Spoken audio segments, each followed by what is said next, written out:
All right, everyone. I want to welcome you back to the Cult of Larry Draft League recap video. This is for week 4. I'm Dr. Geo. With me is P McGee. we're going to be covering all the happenings from this past week. Some great matches to look forward to. We'll take a look at the standings, and now that we're 4 weeks in, we're finally starting to see some separation between the top teams and the bottom teams. So we'll go into that. We'll talk about it a little bit. We'll give our thoughts, and they'll probably be wrong, but we'll give them anyway. Only hot takes allowed here. Yeah, only hot takes. No good takes allowed. But if you like this content, give it a like, subscribe, all that other stuff. But without further ado, let's just hop into the action. So to start us off this week, we have the Richland Raichus, coached by Ammo, going up against the District Darmanitan. Darmanitans. Should be an S there. Sorry, Iris. Coached by Iris. Let's take a look at the Pokemon they brought. We have a Mega Mawile from Ammo, Slurpuff, Zapdos, Serena, Araquanid, and Hisuian Zoroark. And then on Iris' side, we've got the Zeraora, the Celesteela, and then a fun little rain core going on with the Pelipper, the Dracovish, and the Mega Swampert, with a Scrafty in the back. So, what does Vicious Rend go up to in the rain? Crazy amounts of damage, if not for the Araquanid to keep it in check. Uh, yeah, and Araquanid's struggling this game. It can only hit the field when Dracovish is on the field, you know? Yeah. Not a fan of Zeraora, not a fan of Celesteela, not a fan of Pelipper. It can, to a degree, go against Mega Swampert, just because it stops Mega Yeah. Swampert from clicking Stab, but it still has coverage for Araquanid, so it's Right. more of keeping the Swampert from spamming, and Serena can also do that too, so it's not that big of a deal. But yeah, it really is specifically there to stop the Dracovish, which is a pretty good reason for it to show up, to be fair. Now, having said that, it essentially makes a matchup like this 5v5. Yes, it's a standstill with those two. Yeah, looking at some of the rest of it, Zapdos does really well against Celesteela, Pelipper. Not so much Zeraora. It can get some hits off on Zeraora, but it struggles to switch in on Zeraora because Plasma Fists is neutral and does a lot. Yep. Slurpuff is an interesting bring. Unburdened Belly Drum Sweeper here. It's got some potential for that. Yeah, I can see it.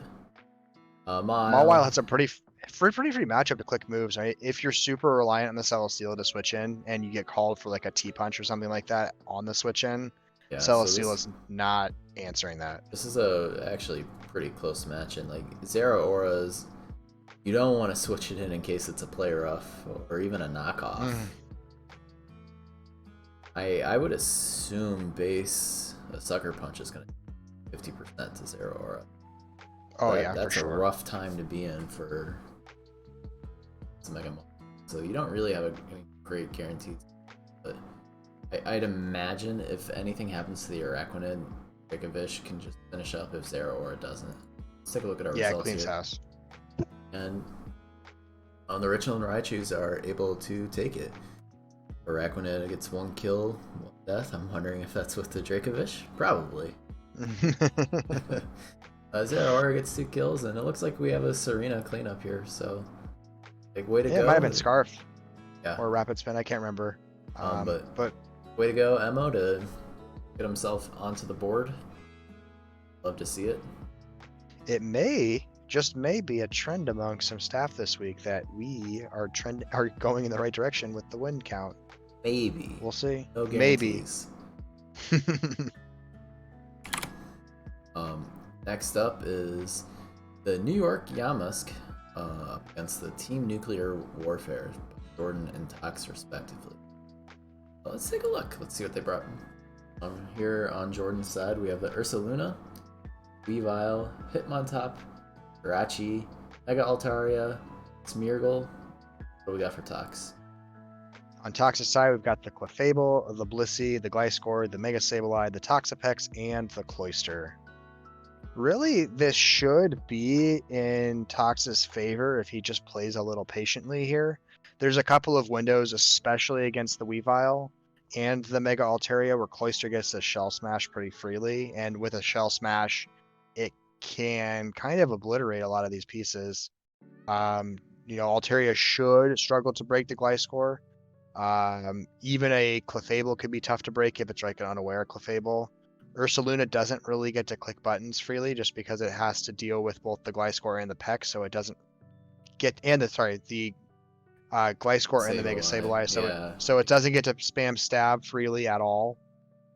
And so theoretically, this should be in Tox's favor to wall out the offense long enough to get a free turn for Cloyster to click a button, and then things just kind of fall apart for Jordan. Theoretically, that's not what happens, unfortunately, in practice, for Tox. Mega Altaria just gets a chance to go hamburger. Yeah, he did not keep Mega Altaria in check. It was able to get a Dragon Dancer 2, and then with a Dragon Dancer 2, it just kind of decimates. Yeah, and it was refresh, I think. Right? Yeah, actually, it wasn't even set up Mega Altaria. You're right. It wasn't. Refresh. So Gliscor should have walled that all day. And so that was just an unfortunate misplay by losing Gliscor. I think it was Hyper Voice, so it was still breaking through the Gliscor. No, I'm pretty positive it was Return Earthquake, and Gliscor could have walled it, but it didn't roost on a critical turn. It should have clicked Roost, and then that was that. Mega Altaria just kind of smacks things around. Oh. So good on Jordan for getting a needed win. Tox is needing to maybe take a closer look at his stall mechanics. I mean, he's got the stall team. He just needs to make sure he's executing a little more carefully going forward. Yeah. All right, let's take a look at this next here. This was a forfeit match. Forfeit. So that's why it comes up as 6-3. But yeah, so Spirit takes the forfeit. It just was unable to play to my knowledge. Yep. Alright, next we have the Arizona Absols, coached by Robopup, going up against the Delaware Dodrio by Hysterically.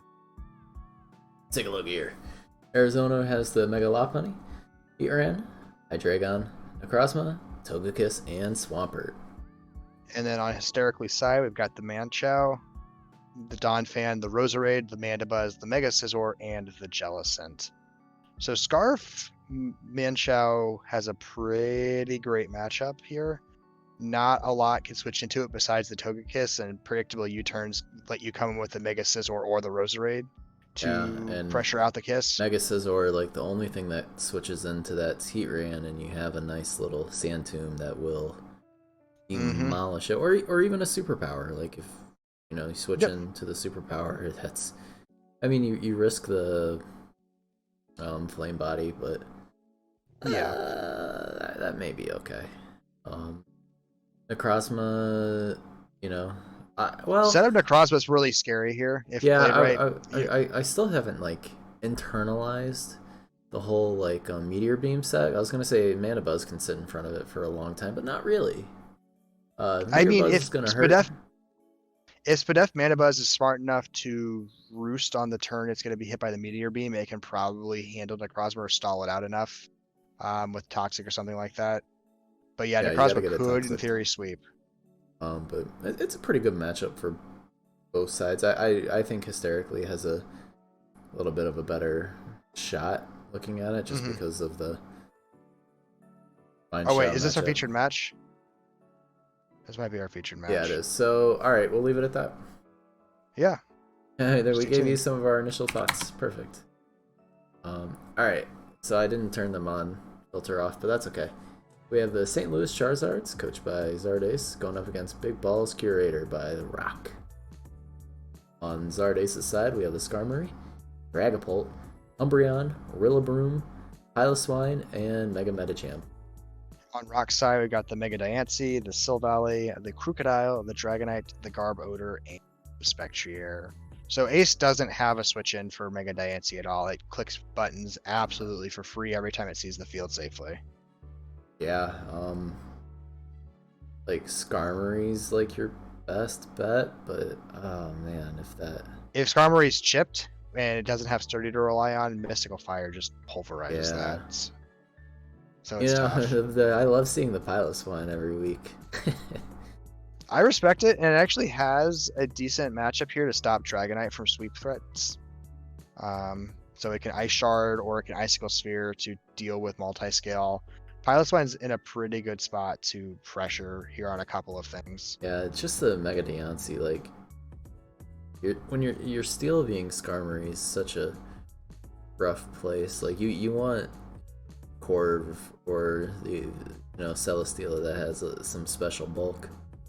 Yeah, Corv is especially great for that kind of situation, just with the Mirror Armor to push back the Corv, Mystical Fire. like the best Deontay set I found against Corv is just full physical attack Diamond Storm. On the expectation it goes full split F Corv. With the Mirror Armor, yeah. Yeah. Like that. That's probably for the best. Because if it's still pressure, you need some good rolls with rocks in your favor to really bust through that. Because you only get 4. Pressure's stalling, man. Nasty. But alright, let's take a look at what happened here. And Dragonite was able to get 3 kills, and looks like the Deontay was able to pop off a little bit too. I don't remember what Silvally was, but I do remember Deontay like just clicking some buttons for free here. Yeah, and I think the Piloswine got taken out of play too early, or at least got taken out of play to the point that it enabled a Dragonite sweep, because Dragonite sets up in front of something like Skarm or Rillaboom pretty freely, and once it gets to +1, there really isn't a lot of switch-ins. And I think that's what happened in the end. Those two just kind of went wild like they have the ability to do. So good on Rock to get a nice win here. Yeah. Alright, let's see.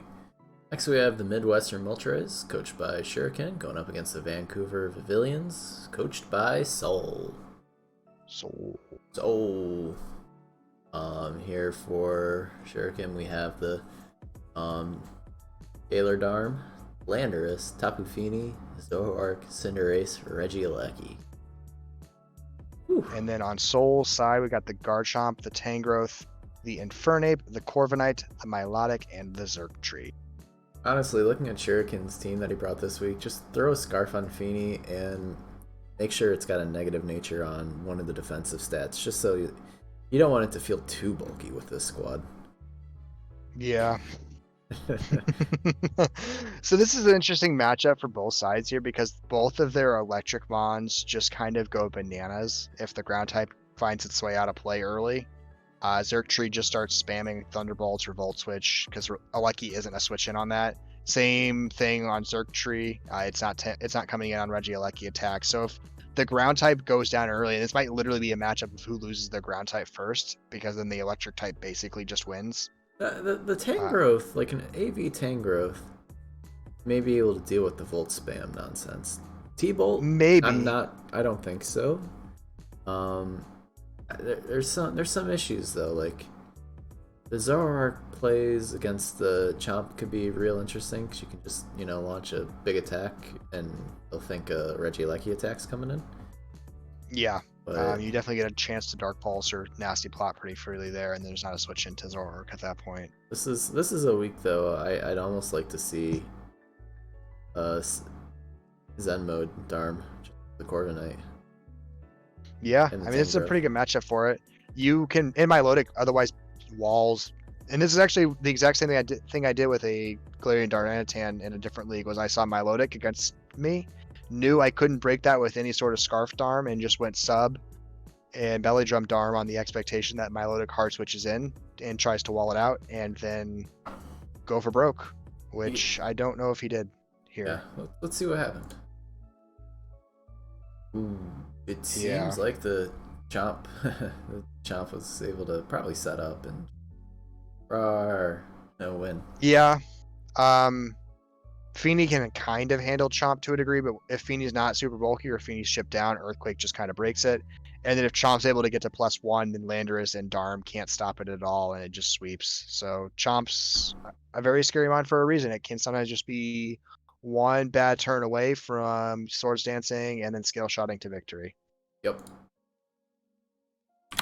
Alright, let's take a look here. We have Hope Pete Deoxys, coached by Josh, going up against Sunset Soul Rocks, coached by Tides. Josh brought the Slowbro, the Tornadostherian, Mega Aggron, Kyurem, Aromatisse, and Sandslash. And then on Tide side, we've got the Coco, the Licky Licky, the Garchomp, the Keldeo, the Nihilego, and the Fortress. So I don't like this with Sandslash being your Coco answer. That's a feels bad, that's man. that you can see already is going to be an immediate problem. Like Tease can manage Coco to a degree, but Tease just ends up being Volt Switch spam into Nihilego, and you can only take so many Nihilego switch-ins for free, doing things like setting T-spikes or something like that, and then the game just gets out of hand. So I get why Sandslash is here, but this is one of the reasons Sandslash is not a very good Pokemon, is it's not even handling Coco well. It's dazzling gleaming pretty freely or grass knotting or whatever it wants to do. And Sandslash So has I think this one matchup switch we in. see here like so heavily in favor of Tides. Like Coco just gets to Yeah. run hand. Like the few times that it doesn't, like like if it like this would be a week almost where I would run U-turn, Volt Switch, T-Bolt, and Dazzling Gleam, and I would switch up between U-turn and Volt Switch just to keep them on their toes. And like I mean you can use trap either them in a here. pivot core with Coco Keldeo. You can just keep it, Yeah, get yourself in a pivot Keldeo's- core until you chip Sandslash down enough to get it with a Dazzling Gleam or something like that. Yeah, so let's I take see a this look. being heavily in Tide's favor, and the results show. And it's a Nihilego sweep. It's only a I little odd because believe, of the Mega Aggron, but I'm guessing it got super chipped down first. yeah, once Aggron gets chipped down, same with Sandslash, then Nihilego off of like a Meteor Beam or just in general with Power Gem, Sludge Bomb, Spam can go crazy Well, I because can it's see got it Thunderbolt taking- for slow. Yeah, I could. I mean, even after a couple boosts, Slowbro ain't doing that much. No. I'm trying to think. Um, It's got no coverage for Steelmon, so Mega Aggron had to be No. pretty low. Yeah, the only thing in its advantage is, Aggron can't keep coming into Power Gems because it doesn't have great Spadef, and so even though it resists the Power Gem, it can It's gonna start to be chip 20 it or down. 30 every time. Yeah, and so and if you got your like spikes or rocks up, exactly. So yeah, I mean even if with the Nihilego sweep, I can just tell from the matchup here, it's like pressure from the Coco and Kel. There's only so much you. Yeah, I mean you're forced to bring Sandslash, and Sandslash by existing in this team preview is just one lost slot to what might have been a better Mon, just to try to keep Coco a little bit more in check. So it's unfortunate, Yeah. but Tide's exploited. So we're gonna pop over to the initiate standings here.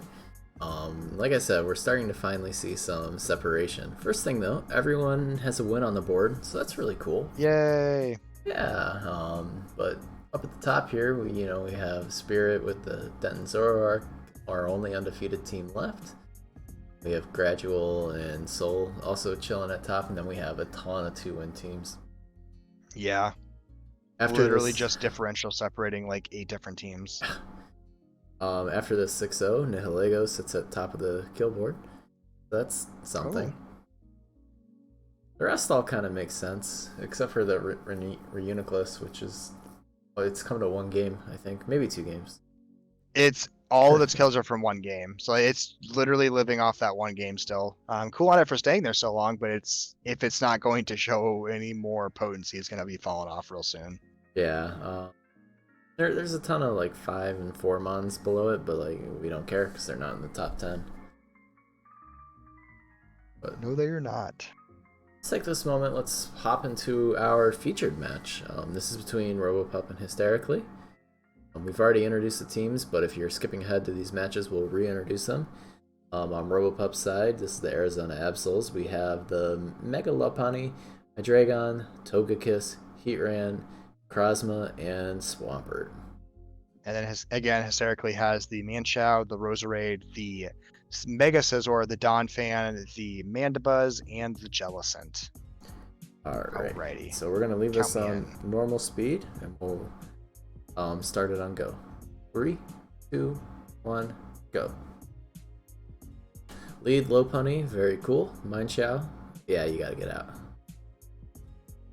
Yeah, Mineshow. It's a nice Lead Mineshow basically guarantees Scarf. It's a nice flamethrower there. Like, Yeah, very good call. Very unfortunate with the burn. Obviously, it's with Serene Grace, it was a 20% rate, so it's not as unreasonable. Ice Beam does But nothing because it's a no, Togekiss. and Gotta be a little careful with the Swampert because Jellicent has Energy Ball. oh, does it really? Yeah, Interesting. Yeah, Jealous isn't exploiting it within this it's matchup. only a little useful on the switch in. Yeah, it doesn't really smack enough, and Swampert's usually Spadef invested, so it's not going to instantly KO a Swampert, especially with Wish support. This burn right here is really helpful, though. Lets Jellicent wall it out, prevents Swampert from getting leftover stall to get itself back up. Um, I'm hoping it's Facade Lopunny. If you're switching into a potential Scald like that. but with the return, probably not. Facade. Yeah, Mandibuzz comes in here. Mandibuzz doesn't like these rocks, but it's able to stay out of 2-hit KO range, which that's is really crazy. crucial. I'm curious if Lopunny has close combat there. Lopunny gets a kill with close combat, so I'm really interested to see if Robopup didn't bring close combat. Poison jab on a predict that it's Togekiss. Good work. And then we get the double And the switch. heart- Show me, show me. But it's Nah, okay. You but get your recover. actually, it goes for the KO here, which is even better play. To be honest, I It like that. opens up for the Mind Show. Just do whatever it wants. I think hysterically should sack there. Letting Donphan eat that return damage is obviously not ideal. I think losing the Scizor or the Jellicent was better there to get safer switch Yeah, ins. he should have just clicked return again there. There was no reason I think not so. to. I don't think this Lopunny has close combat. That's twice now Robopup opted not to click close combat, which has just a little bit more base power, but that was enough in both situations to guarantee the KO on the Donphan and the Mandibuzz. So Yeah. really unfortunate if he didn't pack that. Really nice rapid spin here to clear rocks and get a KO and get 2x speed with a Donphan. And you're just gonna Ice Shard anyway. I mean, it's all you can do. And it's just Yeah, enough damage to break the sub. really So, crucial. Donphan's done its work. It's cleared hazards, it's set hazards, and it's prevented something from subbing. Really all you can ask for a Donphan for the game. I mean, So Hydreigon gotta use some dragon moves now. this is some old school calcs, and it's not going to play out here, but these are some old school calcs from early Gen 8, is that people were investing their Hydreigons to not have their subs broken specifically by Mandibuzz U-turns, and Robopup did exactly that in this matchup. He got super unfortunate that it criticaled and broke the sub, but Hydreigon was supposed to stay behind that sub safely, so it was unfortunate that he didn't get that situation. Yeah. Dang. Mandibuzz comes in on up. Necrozma. Yeah, just Good toxic. play. Don't hit it I with think a he- super effective move. Whatever you I think do. Robopup should have gone to Heatran here. Mandibuzz just has nothing for Heatran. I think that was Outplay does like 20%. yeah, but that's not all that much. Oh, 15. My bad. Yeah, plus leftovers healing. Like I said, I think that was a missed turn to preserve health on the Necrozma, because now that it's so weakened, he just gets to come in here freely with Mienshao. Well, he should actually. I don't know why he's coming in with Mandibuzz at all. Yeah, it's Um, just click close combat. Yeah, he's we've already afraid of the confirmed flame leftovers. body. Might be, but he still has to come in and click close combat at some point. So it turns into a riskier play than it needs to. Yeah, that's a little spooky right there. Yeah, Switching in. he's able to navigate himself out of that situation. He gets the KO. You can just click it until you win now. Or no, Good you save. gotta get out. You gotta get out for the fake out. Yeah, which he doesn't have. He revealed on turn 1 he probably didn't have fake out because he ran away with Lopunny right away rather than faking out. But now it's a guaranteed. Like, Yeah, now it's a guarantee. I for a second I almost tricked myself. Yeah, you can just click it again here. Yep. And, So really good work by the Mienshao to do what it does best, which is close games. That's what makes it one of the more potent Scarf Mons, is that it gets to a certain point where it clicks buttons freely, and with Regenerator it can kind of play around the match a little bit, despite how frail it is, just because it can get most of its health back with good pivoting. So yeah, good on Hysterically to And make the most of it in this matchup. Rose never and- hits the field. No, Rose literally carried the pom-poms and cheered from the side, so good on you, Rose. So good job. Good job both, actually. That was a really well played game. Yeah. If that sub doesn't break, we're in a whole different ball game. Yeah, Scizor probably has to get forcibly sacked. You hope it has bullet punch so it can break the sub, and then you end up losing him on earlier, and he needed that Scizor sack later, so it definitely was a contributing factor to the outcome of this game. Okay, let's move on to our Disciple League. So we'll start it off. Have the LA Nido Kings, coached by Black117, going up against the Phoenix Solgaleos, coached by DD12345. Let's see what they brought. On Black side, we have. Is this a Mega Aerodactyl that just never? It should be a Mega Aerodactyl. Okay, this is real easy.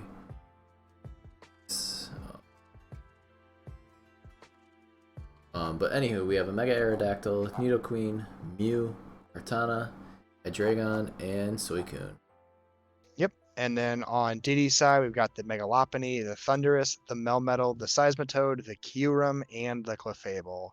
So managing this Aerodactyl is a tough challenge, just because it can pressure pretty hard with Earthquake spam, just because Melmetal and Seismitoad only have a limited number of switch-ins on that, unless Clefable is really committed to Wish support.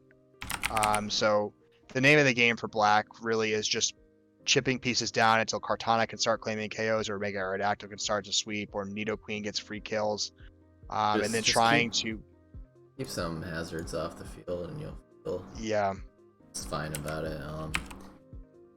Nidoqueen also has a real good game here. Yeah, I mean, it comes in pretty freely on Clefable. Melmetal can't really switch in on it.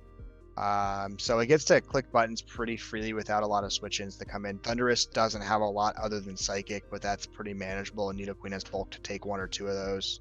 Yeah. So really tough time switching in on a lot of these mons, and if Nidoqueen can just break a couple things down to lower health, then pieces like Aerodactyl and Kartana just start cleaning up games.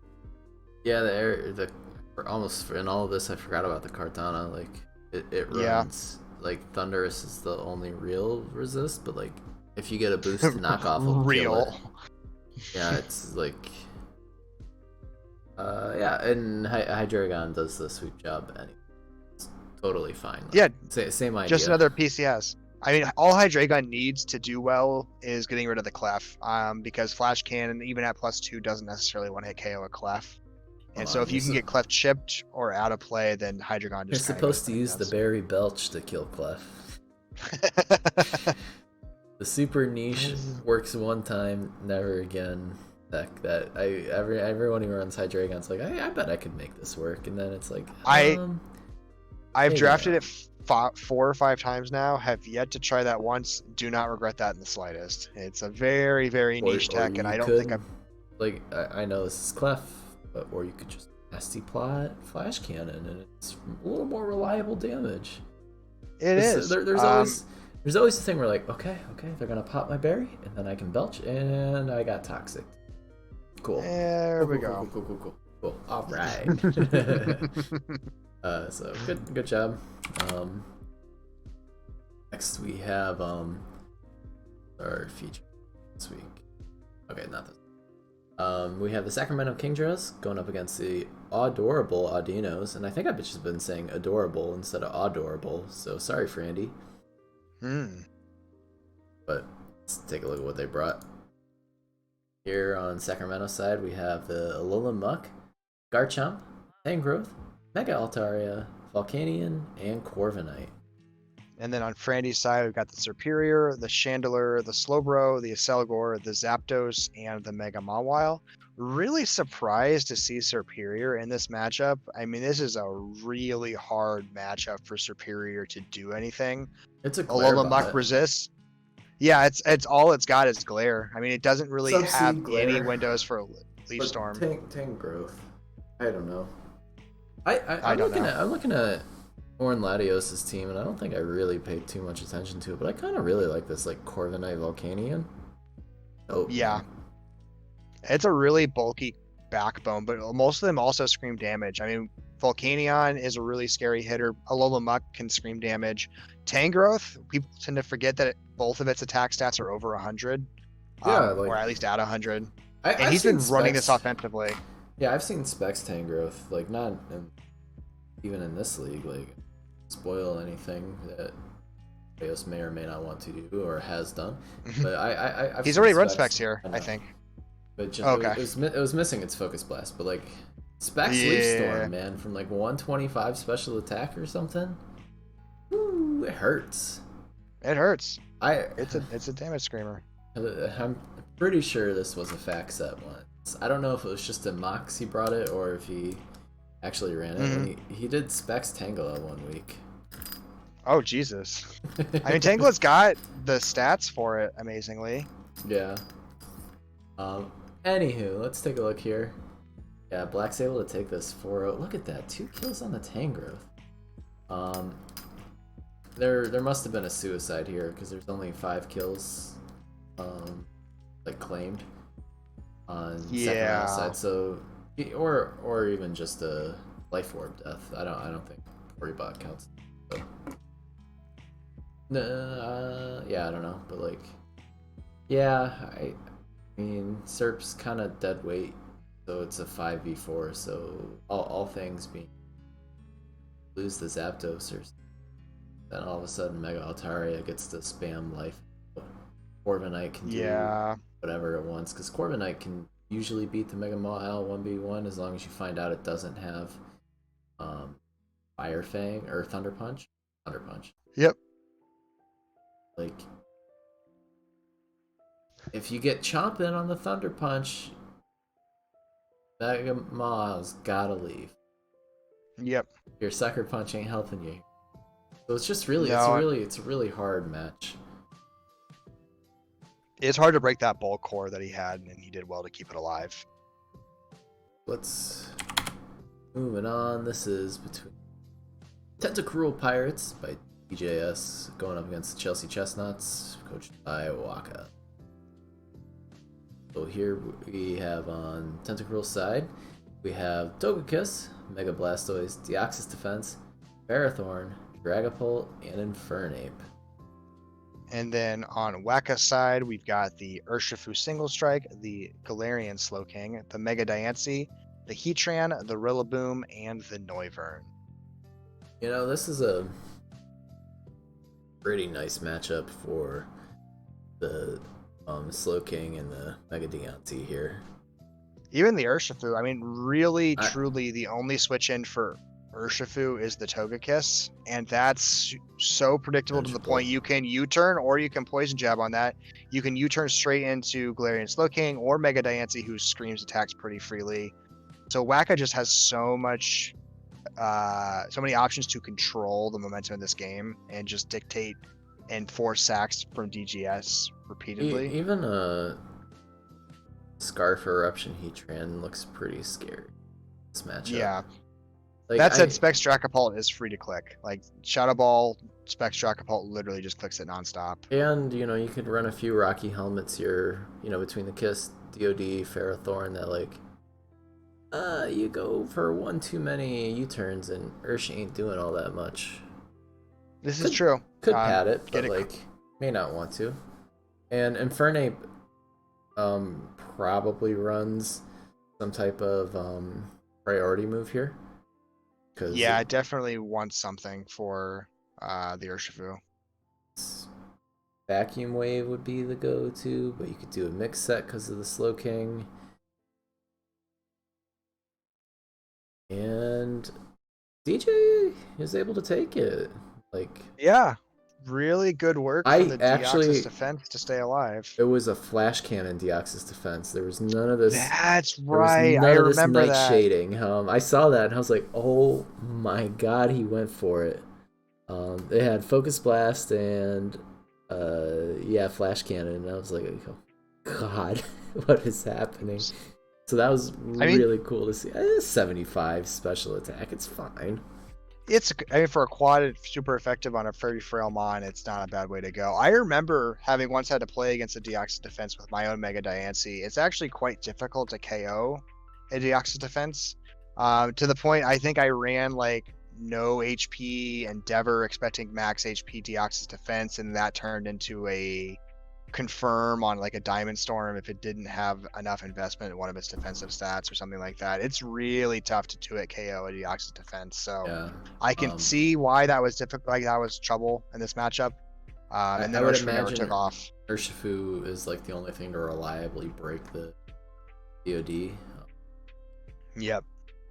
So yeah, that's really cool to see. Yeah, that was an awesome Deoxys defense for that match. Coming up next, we have the Columbus Chandelures going up against the Arkham City Delibirds. Oh, this was a forfeit match. Because, yes. yeah, this was a drop team, so Columbus took over. I think that's what happened during the week. This is week 4. That sounds about right. I can't recall. But it was not a match that was played. Anywho, moving on. We have the St. Louis Shroomage, coached by the Helix Fossil, going up against the Moody Marshadow, coached by Bloop. Bloop. Bloop. I really like the Marshadow logo. That's really well done, whoever made it. I like it too. Nice logo. Marshadow's just a cool mod. Yeah, you don't get to see it a lot. I should change the sprite for Wishy-Washy to be schooled. But, I don't know. I like it. I like it in its little baby form. Yeah, I mean, that's the real Wishy-Washy. Nidoking, Rotom-Mow, Buzzwole, Wishy-Washy, Tornadus Therian, and Mega Gallade. And then on Bloop's side, we've got the Sneasler, the Gothitelle, the Zygarde, the Vikavolt, the Tapu Fini, and the Audina. Yeah. On the fly here, I'm going to fix the Tapu Fini. Yep. Gothitelle's a really good bring in this matchup because it can really shut down both Nidoking and Buzzwole on traps to just take them out of play. Even something like a Scarf Gothitelle doesn't even need to be set up, just a good revenge killer on those two mons, so neither of them cause too much issue. Especially the Buzzwole, because this team doesn't have a lot of answers to Buzzwole. Sneasler can't break through it, Zygarde can't break through it, Vikavolt's not going to get the opportunity, Audino is just free for Buzzwole to smack damage around, so Gothitelle is something that could really shine here as a way to just eliminate two of those more scary attackers. Yeah. I mean, that's really well put. This is also a match where Mega Gallade kind of struggles as well. Like, the two things that really can do well against Sneasler and Audino aren't switching into it, so... And it has to be, again, very careful about cooking Coast Combat, because if it's a Scarf Gothitelle, it's really vulnerable to that afterwards. If Gothitelle goes, very offensive with speed and special attack. I mean, it's not to say it isn't worthwhile. It's when you draft something like Mega Gallade, you're almost forced to bring it just for the opportunity cost. But Wishy-Washy can do quite a bit of breaking here. Like it's got U-turn, Hydro, Ice Beam, maybe all it needs. I'm not sure what kind of coverage it has for Fini, if anything. It doesn't, which is pretty critical. You got U-turn, and if Nidoking's staring down Fini, that's in Nidoking's favor. Yep. So let's see what we got here. But the Fini went berserk. In part, one of the reasons. Yeah, go ahead. Well, Wishy-Washy had nothing for Fini, and so I think it might have been a Calm Mind Fini. I could be wrong here, but if it was Calm Mind Fini, then it just kind of gets set up pretty freely, and Wishy-Washy doesn't cause any pressure, and all Wishy-Washy can do is flip turn.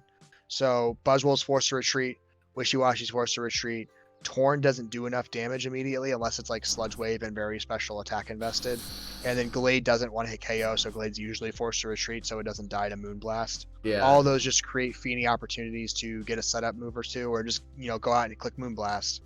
Yeah, and if it's not a physical Nidoking after one Calm Mind, it may be to like KO with a roll. It's full special defense. Like Fini's so bulky. Like, so, whew, well done. Alright, next we have the Kato Chestnuts, coached by Liger, going up against the Dallas High Horsepower, coached by Dark. Here on Liger's side, we have the Scissor, the Landorus, Primarina, Azelf, Mo-O, and Bronzong. And then on Shark side, we've got the Ursaluna, the Manaphy, the Raikou, the Fortress, the Cinderace, and the Latios. It's supposed to be Mega Scizor for this league. I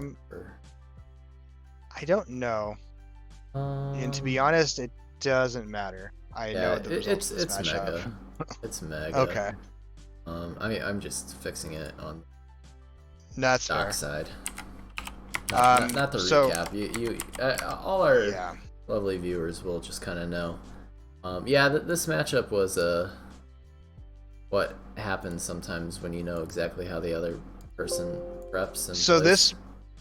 this was, I believe, Fortress's farewell to Shark's team, because its passivity enabled Como to sub, or in part helped Como sub. There's a lot of pieces here that don't want to 1v1 the Como because they can't. Ursaluna can't stay in on Como. Fortress doesn't have the moves for it, and it has to run away from Flamethrower. Cinderace only has Zen Headbutt to threaten with, and Raikou doesn't really have moves for Como. So Latios can't do anything behind a sub. Yeah, so 4 mons that enabled Como pretty safely to click Substitute into Belly Drum, and then once it got the +1 boost from that, it started clicking Drain Punch, and that was it. This may be an instance where Shark played himself, because he does have a Sylveon on the team. So you look at the Fortress, and you look at the Sylveon on the bench, and you see the Como. I'm not saying Sylveon could have stopped it, because there's the mind games to play with Soundproof versus Hyper Voice and stuff like that. Yep. But like, if this is the last week we see Fortress, that's quite alright. Like, it is a. He's got to Celesteela now. He got Celesteela, so he definitely made an upgrade with his Steel. I like his team a little bit better. Yeah.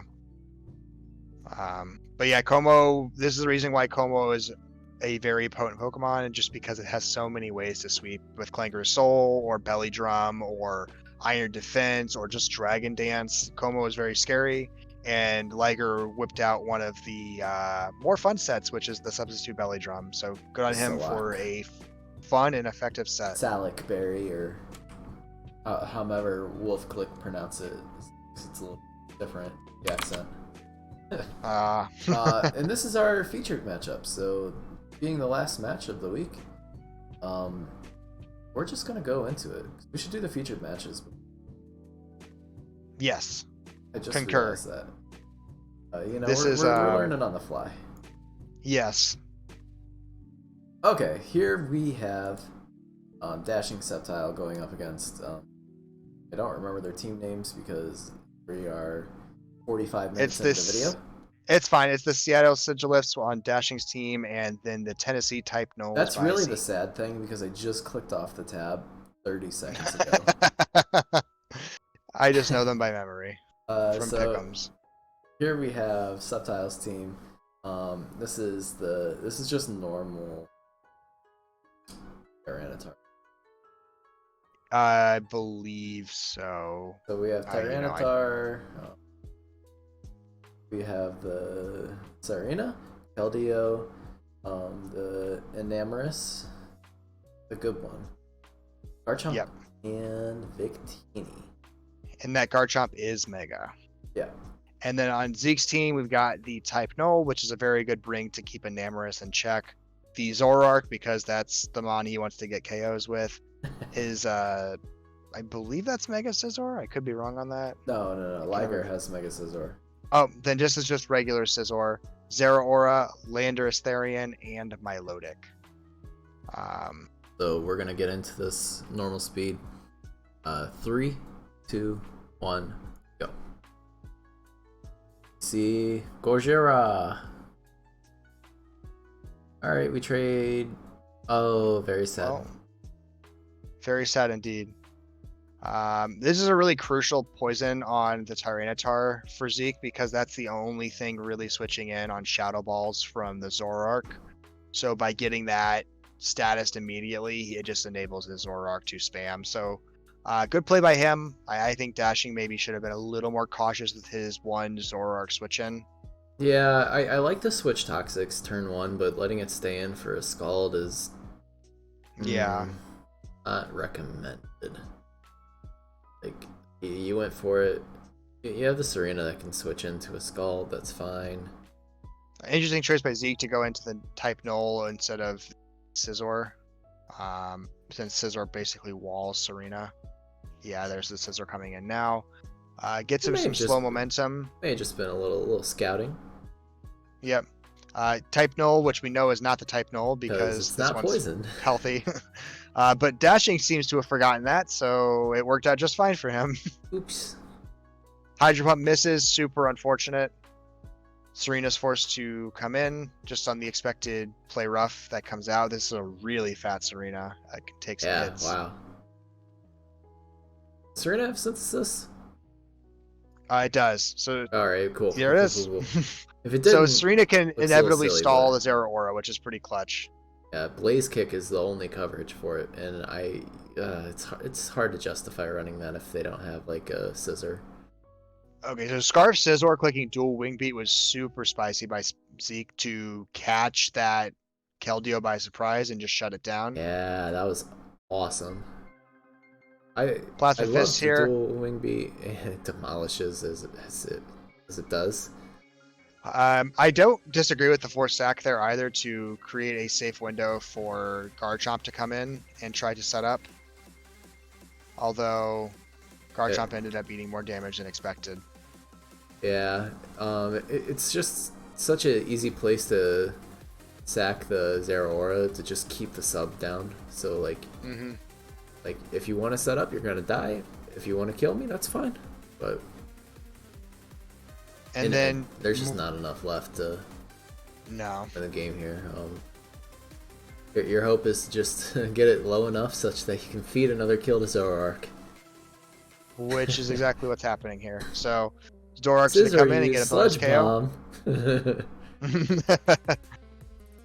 So good on Zeke to continue to get utility out of that Hisuian Zoroark.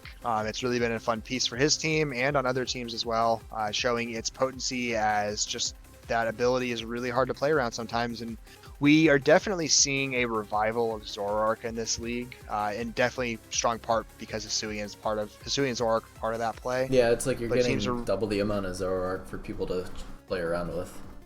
And people are really finding ways to spice it up. You know, as we've talked about Sparky in the past, and other coaches are starting to take looks at it again. Just as it's usually a very ignored Pokemon, just because that's not a recommended Dark type. But good on him to make good use out of it. I want to see how Sparky does with it in our private league. Yes. To see if it like breaks through in just another league. Like, it doesn't even need to be in the league, but I just want to see. That'd be kind of cool to see it start to. Yeah, I want to see if the meta for like these weird forcing teams, like Dracovish and stuff like that. Yeah, I'm curious to see if what's happening in CLDL is just a vacuum incident that we're not going to see repeated elsewhere, or if it's actually just a new way we are seeing Zoroark in general get utilized in draft. And I like what Sparky's doing. I like what Zeke's doing. I like what a couple of other coaches are doing. So I will be curious to see how the season plays out, especially because folks like Zeke and Sparky are angling for playoffs, and that'll be interesting to see how playoff tech comes into play for those mons as opposed to regular season. So stay tuned for that, I guess. So let's see here. Looking at these standings here, we have almost polar opposites between Black and HJJ. 4-0, 0-4. But HJJ took over a team that was 0-3. So, or maybe, I can't remember the exact detail. They just took over the team. So may take a little bit to find their footing. But a lot more 3-win teams here than the other leagues. But still a lot of 2-win teams too, with not much differential separating them, only 5. So there's a lot of room here for movement between these teams. I would say, Black has looked by far the strongest coach in Gary, so like he's the guy to beat here.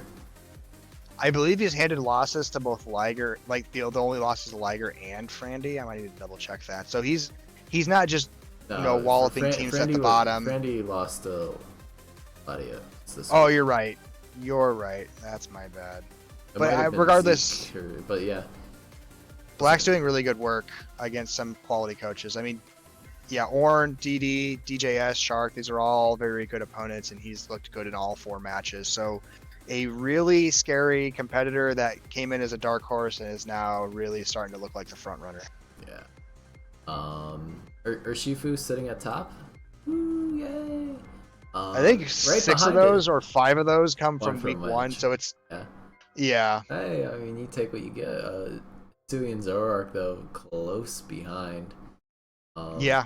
8 KOs. Ooh, Mega Aerodactyl and Hydreigon. Right behind. Hydreigon's interesting to see. Hydreigon doesn't Especially usually they're from the sit. same team. Yeah, and Hydreigon's not really a kill leader type of Pokemon. It's just a Swiss Army knife, and Yeah. Swiss Army knives don't usually shine as KO leaders. So interesting to see him so high up. I'll be curious to see if he's able to keep it on there throughout the season. But like all these other 7 mon, like Chandelure, that's pretty cool. You don't normally see it, but it has the potential. Yeah. Keldeo, Mega Scizor, Clef. Don't normally see either, but dig it, and Nidoking. Clef's very coach dependent. It depends the type of coach. Some coaches just put it as utility and it doesn't ever get the chance to KO. Some coaches are like, yeah, this is my setup sweeper with the cosmic power sets, or just Calm Mind 3 attack or something like that. So very coach dependent. It definitely seems like DD is a little more inclined to run it offensively, and that's always cool to see. Alright, let's pop back over to our recaps here. We're gonna move over to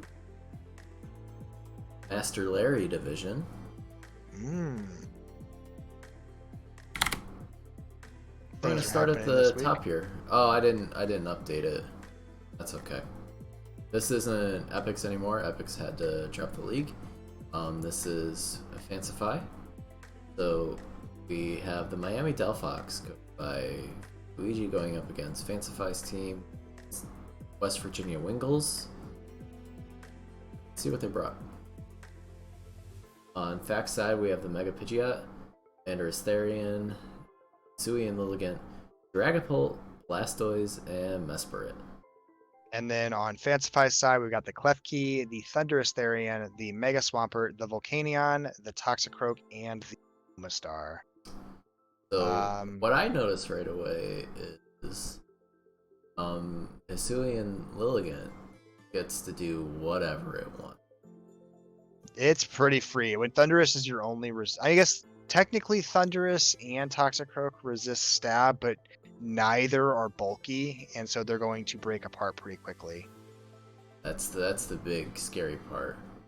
Now, you do have a nice like pseudo rain team thing going on here, where Klefki can always set like Mr. Rain for you if need be. You can spread like you can get a T-Wave on like Mega Pidgeot or Dragapult. That feels really good too.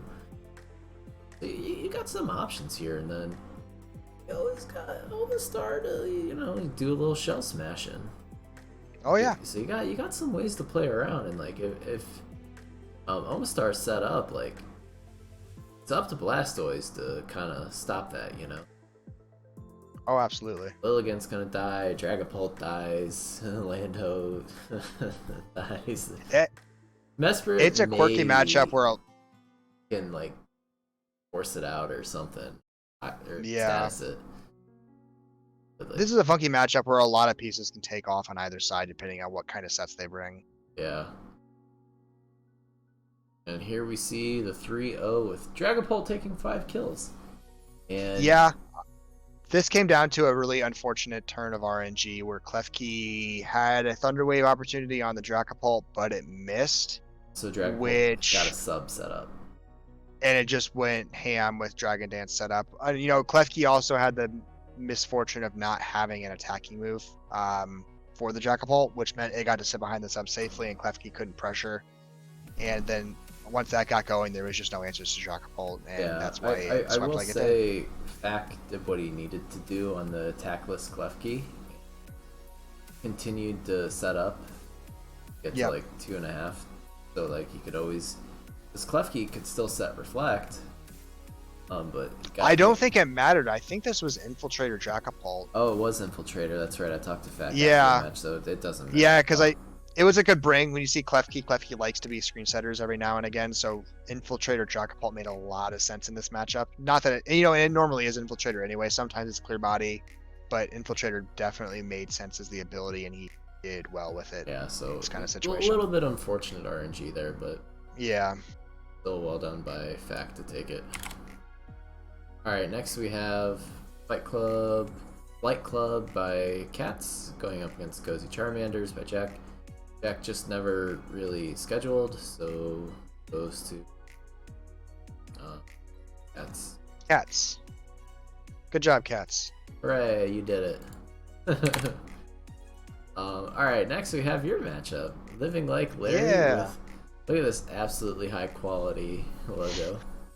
Only the best from Phil in terms of logos. He spent a lot of time on this, man. He's going up against your team, the Potam Poikumukus.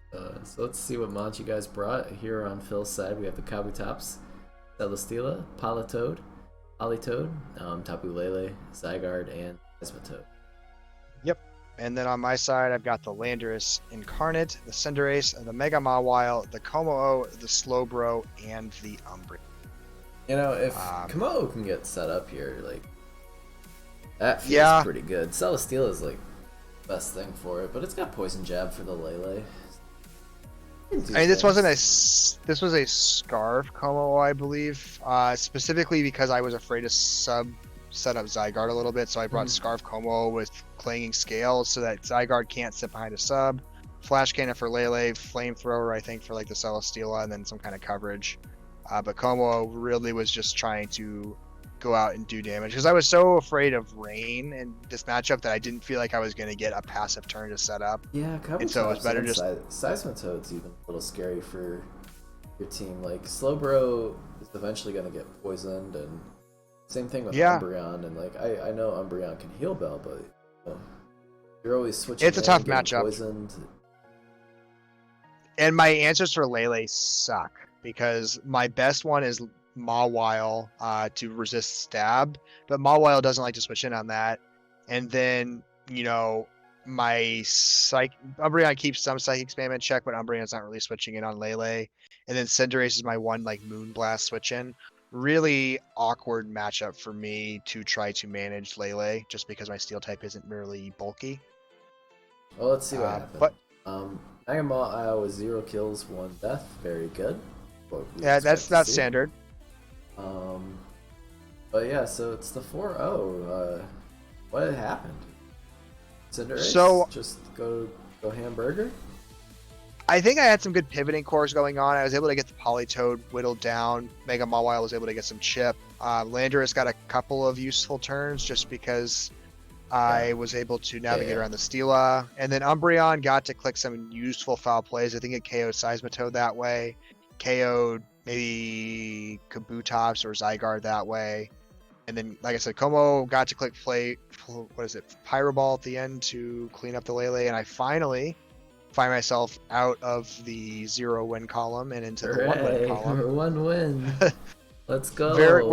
Working very hard to avoid demotion right now. Thankfully, there's a lot of company down there, so there's still plenty of time to recover. Yeah, season's on, not dead, but it is on life support.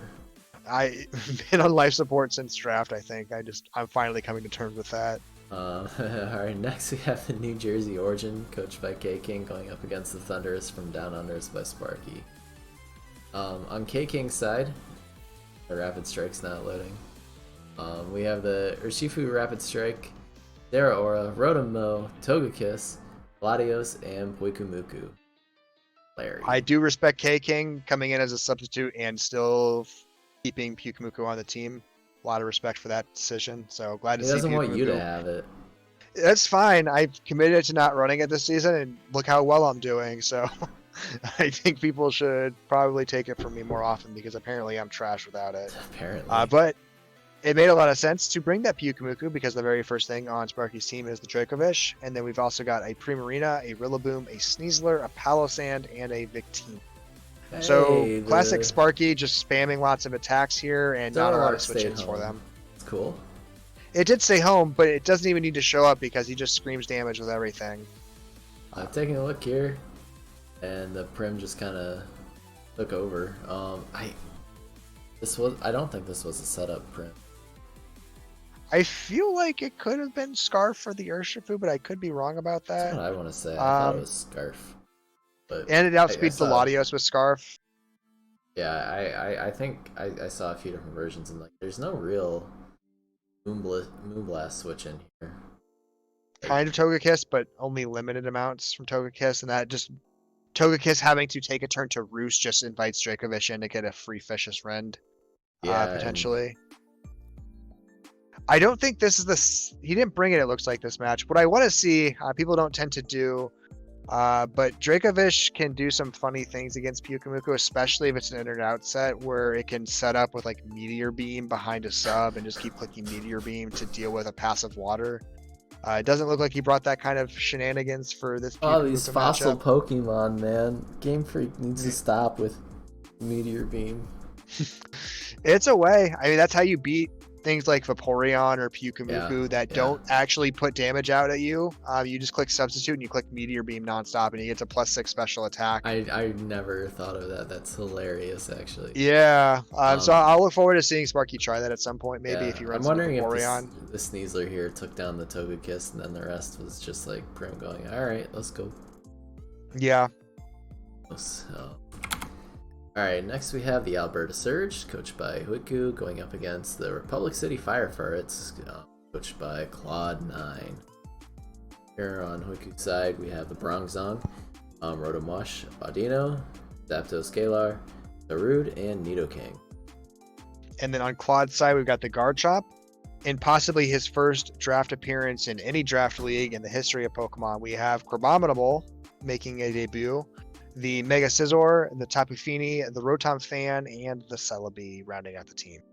Yeah, so nice 5v6 because Crabominable is... It has everything you could want except for resistances, speed, bulk. It can attack. It can certainly attack. So in this situation, I will give him. It reminds me a lot of the the Snow Beast or whatever from Rudolph the Red-Nosed Reindeer. Oh my god, I watched it like a couple of years back. This does look just like it, which is, sensible because this is supposed to be a play on the abominable snowman. Anyway, I will give him some credit. There is a small window where it makes sense here. If it does see the field safely, there isn't a switch in on Piku's team to come in on Abominable Stab, and I believe, Stab is enough to pressure everything pretty hard. So a free turn in front of like an Audino, or I think it had some decent bulk, so it could get in front of a Nidoking, and it puts a lot of pressure on with that. Yeah, it's just. It's not a good Pokemon. I mean, it's a 3-pointer for a reason. It's trash, but it got a kill. So it got a kill. Nice. Chomp gets a kill to stay alive, and well, as is tradition with Gyapdos, it's probably Scarf, and you just kind of clean up. This isn't the spicy. This isn't the spicy set. That's next week. We'll cover that then. Oh, that's right. I forgot that was next week. Yeah, that's a fun one. That's already written down as our match of the week for next week. I think I want to say the Mega Scizor just went down a little too early here to the rude. Mega Scizor isn't a great Zapdos answer either because it does get Blaze Kick. So even Mega Scizor, the close combats really start to take their toll if you switch in. And, you almost have to run full defense, but I want to say it was just getting worn down by the Zarude beforehand, and it was this something could like that. Yeah, this was probably can't switch into Zarude, at least until you scout what move it's going on. No, Power Whip will die. I think this would have been a good matchup for him to have ran that fun Garchomp set you had ran in the past with the Endure to get an extra turn there, survivability. Endure. Rocks up first, but you get a nice little chance to run that. But yeah, when your answer to Brave Bird is Rotom Fan, you know the end result. Yeah, it's life's tough, man. All right, next we have the Canberra Charizards, coached by Sammy C, going up against the South Bend Snums, coached by Wombat. And here on Charizard's side, we have a Mega Lopunny, Nidoqueen, Heatran, Necrozma, Zapdos, and Telmise. And then on Wombat's side, we've got the Keldeo, we got the Jirachi, the Ursaluna, the Mega Altaria, the Tornadus Therian, and the Cleavor. Yeah, right. So looking at this here, Heatran's your like best Mega Altaria answer here in a lot of ways, and like we're talking Air Balloon Heatran, which I don't think Sammy brought. It's a pretty spicy set, just because it can work. Yeah, it's a little unfortunate in that like, and then it really does become you have to wait for Mega Altaria to hit the field and then actually Mega Evolve too. But like you can get a lot of value and out of Heatran here anyway, even without the alt stuff. So let's see, it's a 2-0, so it stayed pretty close. I think this one started off with like Cleavor getting some really nice RNG in its favor with like Rock Slide getting a nice turn 3 crit on the Necrozma to just straight up kill it. Oh, that sounds familiar. And without Necrozma, you're losing out on a lot of bulk and firepower to like be able to take some of these other mons out. So like the fact that it's still a 2-1 is pretty nice. Cleavor just kind of was able to open things up. Ursaluna continued to open things up. Like, not a great Ursaluna switch here on this team. No, I mean Telmise but Ice Punch is gonna like really hurt them if you get it on the switch. And Zapdos doesn't pressure Ursaluna because Ursaluna is already status with the burn, so Zapdos doesn't offer anything in terms of maybe punishing contact moves. Ursaluna just freely clicks Ice Punch or it clicks Double Edge if it wants to, just to break the Zapdos. So really tough for Sammy to handle some of the offensive power on this team, and that's kind of what was the deciding factor, I think, was the Ursaluna's ability to just able to go fast and good kills. So really well done. Next is our featured match, and it's our last match, so I guess we can just kind of jump over to it. Let's do it. Oh no. I'm getting tired. I didn't switch over to the recap screen for all the last stuff, but well. No. Oh well. So... here we're gonna take a moment. I'm gonna just show the teams real quick.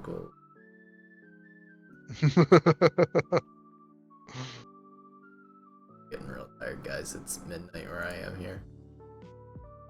So it's just for Master. So take a look here. What we were talking about. If not, just treat this as a podcast. Just listen to it in the background. There's not much to watch anyway. Here's the third match. That was the forfeit. Fourth or third match.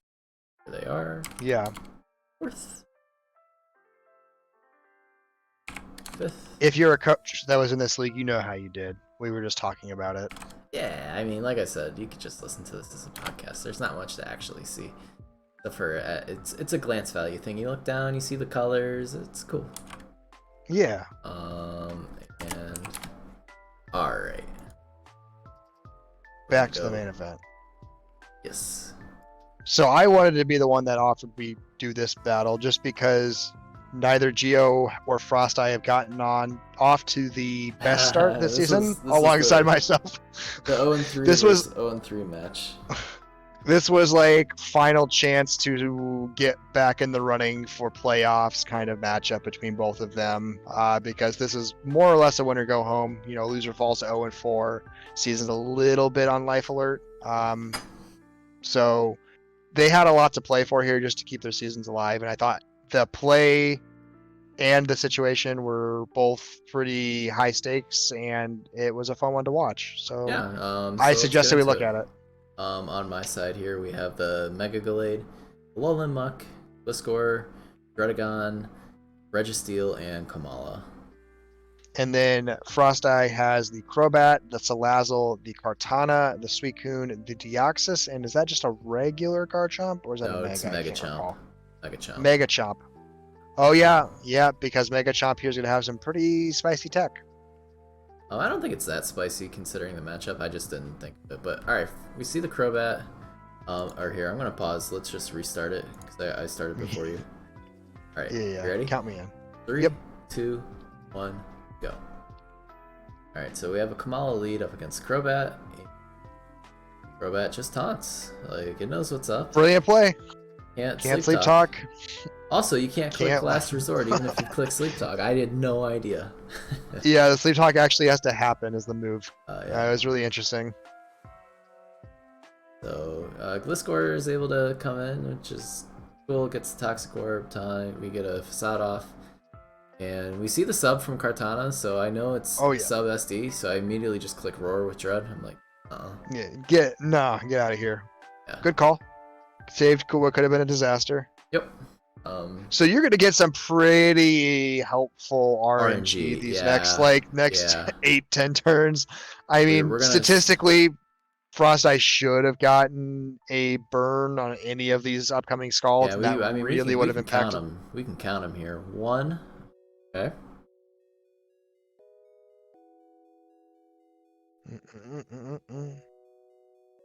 There's 2. 2. And a crit. It's a pretty impactful crit, actually. Yes. Because it forces to protect, lets you get a little bit more leftovers recovery as well. 3. I guess it's only 3. This last one doesn't matter. Dies no matter what. But still, statistically, and Scald's really like a 70% burn. You switch it out, and yeah, because Sacred Sword disregards the defensive boost, so good switch out. Yeah, and I've got the rough, like, it's here for Kartana. Yeah, we got the Stealth Rock. I maybe didn't need to stay in here, but I was thinking. So we have the Earthquake. Gets rocks up. into a Stealth Rock. Get my own Earthquake, and I wasn't expecting the Surf after the Earthquake, so I felt free to go for a Sword Stance, and I was like, oh no. Yeah, really unfortunate passive turn. I sacked the Registeel just because. Good sack. It did its job. It dealt the Suicune. Yeah, I mean, I kind of want to keep it for the Crobat because Crobat can't touch it. But like, perfect Komala turn here. It takes the Earthquake just enough and then gets the KO. So yes, perfectly good Komala play in my opinion. I actually, this turn here with the Crobat, I knew it would work this time, so I actually clicked the Last Resort in case he wanted to do taunt stuff. This is true. He just went for the kill. I get 1 Facade here, and that's a pretty critical crit actually. Oh, absolutely. Huge difference on that crit. This was really sad. The 1% survival on the recoil here, yeah. I was so upset. You called GG a little early on that, and I felt like you were still alive just because he had a hard time dealing with Muck at this point in the game. Well, I called GG because I saw the sub, and I was like absolutely convinced that it was speed boost. Yeah. Kartana. He showed the counter here a little early on the Deoxys. So really I knew to just click knock off. And then you get paralyzed, which is brutal. Like absolutely brutal. I mean, it's some comeuppance for how the match had gone previously. This is true. Kartana does the wise thing here and clicks sub, looking for the exact situation, which is a para. Yep. And then it goes for the Sacred Sword to get an easy KO. And but it's not the timid Kartana. It's attack boosting, which gives you a small window here, a very small window. I don't know if this crit matters. I don't think it does. Yeah, It does not. Just barely. Okay. And Overheat never KOs without a crit, so I just needed the and Zen headbutt. Makes contact. It made contact. So there was a little bit of some misplays though. Instead of any earlier opportunity for the Crobat to defog after Dread had gone down, it's a Sash Salazzle. And you weren't Shadow Sneak, that's correct? That is correct. Okay, so yeah, that would have been the finisher if he had gotten rid of the rocks and protected the Sash. So, really fortunate that it didn't happen. Yeah. You know, this, match is what we call medium because it's neither rare nor well done. That's from the Muppets. I can't take credit for that joke. But you do get to move into the win column alongside me, so that's nice. So we're gonna pop over to standings here for our recap. And man, we got a bunch of losers on bottom. Jesus. Ooh, half the league is at one win or less. That's pretty bad. Truth hurts, man. Yeah. But at the top we have all 3 win teams. It's crazy. Yeah. So you could take a look there. You know, Sparky and Hoiku are at top, and I think their play is really deserves them being at top so far. Yes, absolutely. Our kill leaders here are really nice. Garchomp, commanding lead. Yes, no surprise. 2 from the Miami Delphox. Melmetal having that many kills is surprising. Yeah, Dragapult's usually a good cleaner. If you're not getting killed, if you can't get kills with Dragapult, you probably suck. I also suck at getting kills with Dragapult, so I probably suck. I have Dragapult in another league, and I finished 4th seed, and my Mega Audino has more kills than my Dragapult. I don't know what's happening, dude. I had the same thing. I finished with like 3 kills on a Dragapult. I don't know what I'm doing with that one. Does too many things. But you know, a lot of other stuff that just kind of makes sense, except for maybe the Glow King. But even then, that can be, you can build it to, because like one of the ladder sets is Specs with Trick. Not saying you run that in draft, but like it's an option for it to be more offensive. I don't know. There's a Pokemon in 8th place that doesn't seem quite right. I'm a little suspicious of that one. That Pokemon just gets kills. It loses games, but it does get kills. This is very true. No. 5 of the 6 come from 1 game, though, so that's pretty sad. Yeah. All right, well, that's it for our recap. So for everyone that stuck through, I just want to say thank you very much. Sorry again for the little snafu as we go through Master, but whatever. I'll put a little disclaimer so people know. What are you gonna do? We're not gonna re-record. And you think no. I don't know how to like redub everything. That's ridiculous. Yeah, it's all or nothing, and so you get what you get, and you won't throw any fits. We hope. Yeah, we hope. But all right, we will catch you next week for our week 5 recap. Once again, I've been Dr. Geo. With me, as always, is P McGee. See you all later. Peace.